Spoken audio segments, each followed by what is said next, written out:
A new report says the recent violence in Kazakhstan led to more than 160 deaths and around 12,000 arrests. Protests against a rise in fuel prices turned violent earlier this year.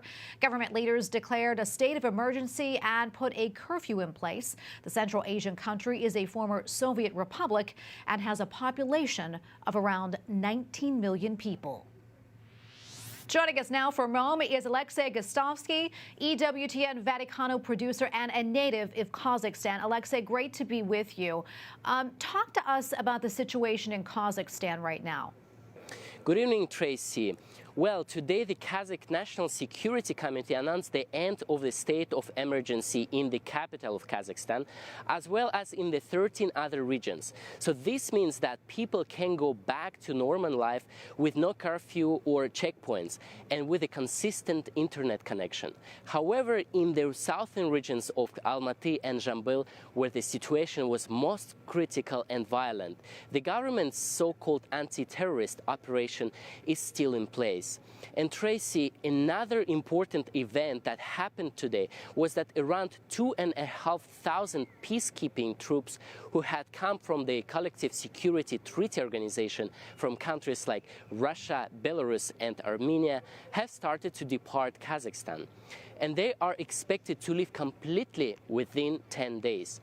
This announcement of troops leaving was welcomed by the U.S. State Department that has been urging all collective peacekeeping forces to respect human rights and fulfill their obligation to leave Kazakhstan quickly, as requested by the Kazakh government. Alexey, I mentioned that you're originally from Kazakhstan. What are you hearing from people over there, and how have they responded to the recent violence? Well, there are many concerns from different groups of people, but I would say that everyone in Kazakhstan is united by the hope that the new government that was formed this Tuesday will improve the social and economic situation in the country, and the justice system will act quickly to process the 10,000 people who are currently being detained, so that the peaceful protesters will be released and the violent aggressors will face justice. And I would like to remind you that Kazakhstan completely abolished the death penalty on January 2nd, and last year passed a new law that allowed for more peaceful protests. Also, the price of fuel has been lowered. So time will tell what effect all this will have on the stability of the country. And Alexey, what about the Catholic Church? How is it doing amid the violence? Thankfully, there were no reports on attacks or vandalism on the churches. Now, Kazakhstan is a majority Muslim country, but with an officially recognized Christian minority. For the period of the state of emergency, the faithful were advised not to gather inside the churches.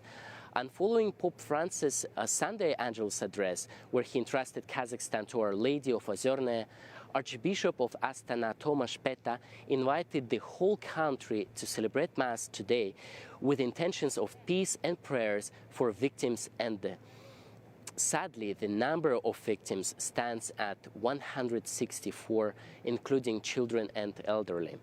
And Tracy, I also spoke with the Kazakh ambassador to the Holy See, Alibek Bakayev, on Monday, and he said that despite the recent tragedy and unrest, there are still high hopes that Pope Francis will accept invitation to visit Kazakhstan this year. And this will be the second visit of the Roman Pontiff after St. John Paul II apostolic trip in the country in 2001. Tracy? Alexey, thank you so much for your time today. Great to be with you.